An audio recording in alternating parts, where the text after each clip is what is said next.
এমন একটা কার্ড আছে যার মূল্য হয়তো কয়েক কোটি টাকা। এই কার্ডটা আপনার লাইফ লাইন, আপনার চাবি, আপনার ডিজিটাল পরিচয়। আমরা কথা বলছি জাতীয় পরিচয়পত্র বা এনআইডি নিয়ে।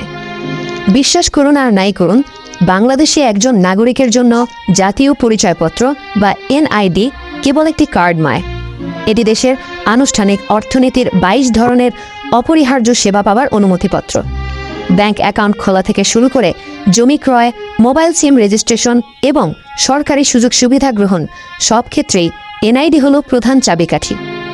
এই কারণে যখন এই অপরিহার্য পরিচয়পত্রটি জালিয়াতির শিকার হয়, তখন তা কেবল একটি সাধারণ জালিয়াতি থাকে না, তা হয়ে দাঁড়ায় একজন নাগরিকের সম্পূর্ণ ডিজিটাল পরিচয় চুরির সমতুল্য। জালিয়াতি প্রতিরোধের উদ্দেশ্যে স্মার্ট এনআইডি কার্ড চালু করা হলেও অপরাধীরা এখন কার্ড নকল না করে সরাসরি নাগরিকদের বায়োমেট্রিক তথ্য এবং কেন্দ্রীয় ডেটাবেসকে নিশানা করছে। বায়োমেট্রিক সিম নিবন্ধনের মতো প্রক্রিয়াগুলো এনআইডি ডেটার সাথে ব্যক্তির ফিজিক্যাল ডেটা সংযুক্ত করেছে। এর অর্থ হলো, যদি কোনো অপরাধী জাল এনআইডি ব্যবহার করে সিম কেনে বা ঋণ নেয়, তবে আইনিভাবে সেই অপরাধের দায়ভার শেষ পর্যন্ত বৈধ কার্ডধারীর বায়োমেট্রিকের ওপর বর্তায়। এনআইডি জালিয়াতি বর্তমানে সাধারণ প্রতারণা নয়, বরং জাতীয় ডিজিটাল বিশ্বাসযোগ্যতার এক চরম সংকটে পরিণত হয়েছে। এনআইডি জালিয়াতির সবচেয়ে উদ্বেগজনক দিক হল, এই অপরাধের মূল উৎস প্রায়শই সিস্টেমের অভ্যন্তরে লুকিয়ে থাকে। যখন উচ্চ প্রযুক্তির স্মার্ট কার্ডের নিরাপত্তা ভেদ করা কঠিন হয়ে ওঠে, তখন অপরাধীরা সিস্টেমের দুর্বলতা কাজে লাগিয়ে ডেটাবেস থেকেই জালিয়াতি শুরু করে। নির্বাচন কমিশনের সাবেক data entry operator Jamal Uddin এবং তার সহযোগী লিটন মোল্লার গ্রেফতারের ঘটনা এই অভ্যন্তরীণ দুর্বলতাকেই স্পষ্টভাবে ফুটিয়ে তোলে। জামাল উদ্দিন নির্বাচন কমিশনে থাকাকালীন তার বিশেষাধিকার প্রাপ্ত প্রবেশাধিকার ব্যবহার করে বা সেই সুযোগ ধরে রেখে নির্বাচন কমিশনের সার্ভার থেকে এনআইডি সংক্রান্ত তথ্য সংগ্রহ এবং পরিবর্তন করতেন। এই চক্রটি অর্থের বিনিময়ে বিভিন্ন ধরনের জালিয়াতিমূলক সেবা প্রদান করত। তাদের সেবার তালিকায় ছিল জাল এনআইডি তৈরি, হারানো এনআইডির অবৈধ অনুলিপি সরবরাহ, এনআইডি তথ্যের মিথ্যা সংশোধন এবং জাল জন্ম নিবন্ধন, টিন বা টিন সার্টিফিকেট এবং কোভিড-19 টিকা কার্ডের অনুলিপি তৈরি করা। এই কাজগুলোর বিনিময়ে তারা গ্রাহকের কাছ থেকে গুরুত্ব অনুযায়ী সর্বোচ্চ 3000 টাকা পর্যন্ত নিত। গ্রাহক সংগ্রহ করা হতো হোয়াটসঅ্যাপ গ্রুপ ব্যবহার করে এবং অর্থ লেনদেন করা হতো মোবাইল ব্যাংকিংয়ের মাধ্যমে। এই তথ্য জালিয়াতির মাধ্যমে চক্রটি সম্মিলিতভাবে কোটি টাকা হাতিয়ে নিয়েছে। পর্যবেক্ষণে দেখা যায় মাত্র 3000 টাকা খরচ করে জাল এনআইডি অর্জন করা সম্ভব, যা ব্যবহার করে কয়েক কোটি টাকার ব্যাংক ঋণ নেওয়া যায় বা সম্পত্তি বিক্রি করা যায়। এই বিশাল মূল্য বৈষম্যই প্রমাণ করে যে অভ্যন্তরীণ দুর্বলতার সুযোগ নিয়ে ডেটা চুরি করা কতটা লাভজনক। কোনো একটি চক্র যখন জাল এনআইডির পাশাপাশি জাল টিন এবং জন্ম নিবন্ধন তৈরি করতে পারে, তখন তারা মূলত সিনথেটিক আইডেন্টিটি ফ্রডের জন্ম দেয়। তারা এমন একটি সম্পূর্ণ নতুন কিন্তু ডিজিটালি বৈধ পরিচয়ের জন্ম দেয়, যা ব্যবহার করে উচ্চ মূল্যের অর্থনৈতিক অপরাধ করা সম্ভব। এনআইডি জালিয়াতি বাংলাদেশে জমিজমা সংক্রান্ত বিরোধ এবং ব্যাংক ঋণ আত্মসাতের মতো উচ্চ মূল্যের অপরাধের প্রধান হাতিয়ার হিসেবে ব্যবহৃত হচ্ছে। যেমন পুলিশের সিআইডি কর্তৃক গ্রেফতারকৃত জয়নাল আবেদিন ওরফে ইদ্রিস তার চক্রের মাধ্যমে ভুয়া এনআইডি ব্যবহার করে 11টি ব্যাংক থেকে প্রায় 50 কোটি টাকা লোন নিয়ে আত্মসাৎ করেছে। এই চক্রটি সুসংগঠিত এবং বহুস্তরীয় ছিল। তারা প্রথমে ফ্ল্যাটের মালিকের সাথে কেনার চুক্তি করত এবং মালিকানা যাচাইয়ের অজুহাতে দলিল এবং অন্যান্য কাগজপত্রের কপি সংগ্রহ করত। এরপর জাল কাগজপত্র ও জাল এনআইডি প্রস্তুতকারক এবং ভূমি রেজিস্ট্রি অফিসের অসাধু কর্মকর্তাদের সহায়তায় তারা ফ্ল্যাটের একাধিক জাল মূল দলিল তৈরি করত।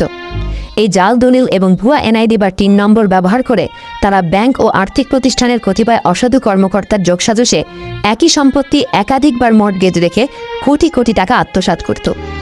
এই ঘটনা প্রমাণ করে যে এনআইডি জালিয়াতি কেবল একটি একক অপরাধ নয়, এটি ভূমি রেজিস্ট্রি অফিস এবং আর্থিক প্রতিষ্ঠানগুলির অভ্যন্তরে ব্যাপক দুর্নীতির মাধ্যমে সংঘটিত একটি পদ্ধতিগত অপরাধ।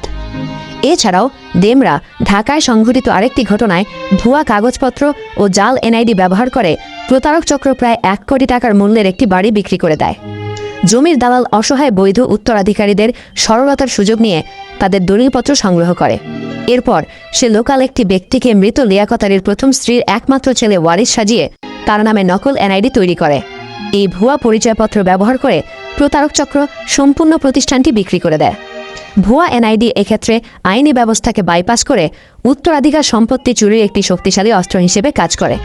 জাতীয় পরিচয়পত্রের জালিয়াতি বাংলাদেশ আইনে অনুযায়ী একটি গুরুতর অপরাধ।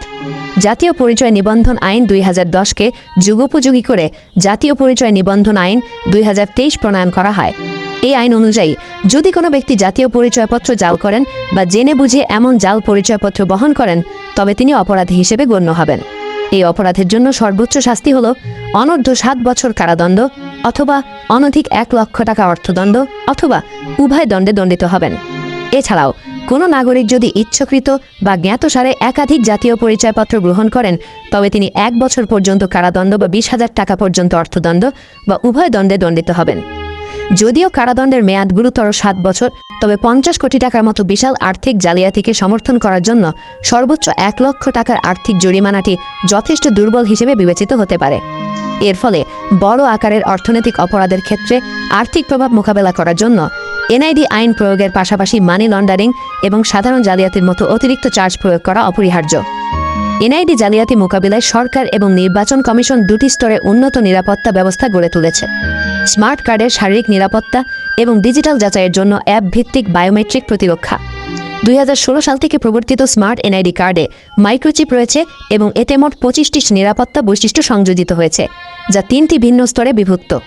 এই স্তরায়িত নিরাপত্তা কাঠামো নিশ্চিত করে যে অপরাধীরা যেন সহজেই শারীরিক কার্ড জাল করতে না পারে। এর ফলে অপরাধীরা কার্ড ছাপানোর পরিবর্তে ডেটাবেসের তথ্য পরিবর্তনের দিকে ঝুঁকছে। এছাড়া এনআইডি সিস্টেমে 10 আঙ্গুলের ছাপ, চোখের কর্নিক বা আইরিশ সহ অত্যাধুনিক বায়োমেট্রিক বৈশিষ্ট্য ধারণ করা হয়েছে। জাতীয় পরিচয়পত্র সংক্রান্ত অনলাইন সেবাগুলোর সুরক্ষা নিশ্চিত করতে নির্বাচন কমিশন কর্তৃক এনআইডি ওয়ালেট নামে একটি বহুমুখী অ্যাপ্লিকেশন চালু করা হয়েছে। এই অ্যাপ্লিকেশনটি এক অতিরিক্ত নিরাপত্তা স্তর যোগ করে, যেখানে গ্রাহককে তার পরিচয় যাচাই করার জন্য অবশ্যই ফেস স্ক্যান করতে হবে। সবচেয়ে গুরুত্বপূর্ণ হল এই অ্যাপের iOS ভার্সনে উন্নত মুখাবয়ব চিহ্নান্ত প্রযুক্তির জন্য ট্রু ডেপথ ক্যামেরার ডেপথ ক্ষমতা ব্যবহার করা হয়। এই প্রযুক্তিটি একটি মূল অ্যান্টি স্পুফিং ব্যবস্থা হিসেবে কাজ করে। এটি নিশ্চিত করে যে কেবল একটি ছবি বা ভিডিও ব্যবহার করে যেন কেউ তার পরিচয় বা ধন ধারণ না করে, অর্থাৎ লাইভনেস ডিটেকশন বা লিবিত থাকার প্রমাণ যাচাই করা হয়।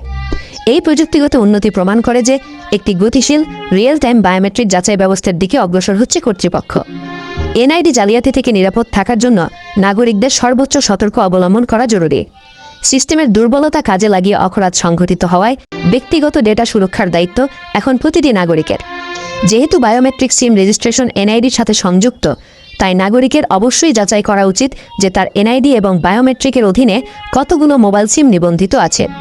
কোনো প্রকার সন্দেহজনক কার্যক্রম পরিলক্ষিত হলে অবিলম্বে সংশ্লিষ্ট কর্তৃপক্ষকে জানাতে হবে। যদি এনআইডিতে কোনো ভুল থাকে বা জালিয়াতির সন্দেহ হয়, তবে এনআইডিডব্লিউ বা উপজেলা বা থানা নির্বাচন অফিসে ফর্ম 13 মাধ্যমে নির্ধারিত পদ্ধতিতে আবেদন করতে হবে। এছাড়াও জমি বা আর্থিক লেনদেনের ক্ষেত্রে অপরিহার্য নথি বা বায়োমেট্রিক তথ্য অপ্রয়োজনীয় বা অবিশ্বস্ত সংস্থার সাথে শেয়ার করা থেকে বিরত থাকতে হবে। যদি কোনো নাগরিক এনআইডি জালিয়াতির শিকার হন বা কোনো প্রকার অনিয়মের তথ্য পান, তবে দেরি না করে আইন প্রয়োগকারী সংস্থা যেমন সিআইডি বা সিটিডিসি বরাবর অভিযোগ দায়ের করা অপরিহার্য। এছাড়া সরকার কর্তৃক স্থাপিত সরকারি অভিযোগ প্রতিকার ব্যবস্থা জিআরএস পোর্টালে গিয়েও অনলাইনে অফিসিয়াল অভিযোগ দাখিল করা যায়। এই প্রতিবেদনের বিশ্লেষণ নিশ্চিত করে যে আমাদের ডিজিটাল জীবনে এনআইডি হলো সবচেয়ে গুরুত্বপূর্ণ সম্পদ, যা সুরক্ষিত না থাকলে অর্থনৈতিক বিপর্যয় অনিবার্য। আপনারা যারা এই অদৃশ্য হুমকি সম্পর্কে সচেতন হতে চান, তাদের চূড়ান্ত নির্দেশনা মনে রাখবেন, আপনার বায়োমেট্রিক্স হলো আপনার চূড়ান্ত পাসওয়ার্ড। এটিকে সুরক্ষিত রাখুন। যদি এই বিষয়ে আরও গভীর তথ্যসন্ধানমূলক প্রতিবেদন দেখতে চান, তাহলে অবশ্যই দ্য রিভিল মাস্টার চ্যানেলটি সাবস্ক্রাইব করুন এবং আমাদের এই ভিডিওটি শেয়ার করে অন্যদের সচেতন করার দায়িত্ব নিন। ধন্যবাদ।